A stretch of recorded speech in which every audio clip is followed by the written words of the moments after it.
to add a new web page to a DIY website. I will go to the panel. Then I'm within the pages, so I will click on the plus button on top. Select blank page, add a title,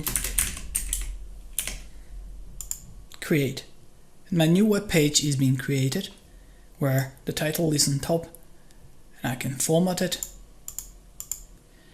But I can also add additional content like text or image. Once I'm ready with the page, I can use the publish the page button to make that page available to everyone. And I can also use on top that get link button to get the link to the page and share it with someone, or even add it to my navigation like that.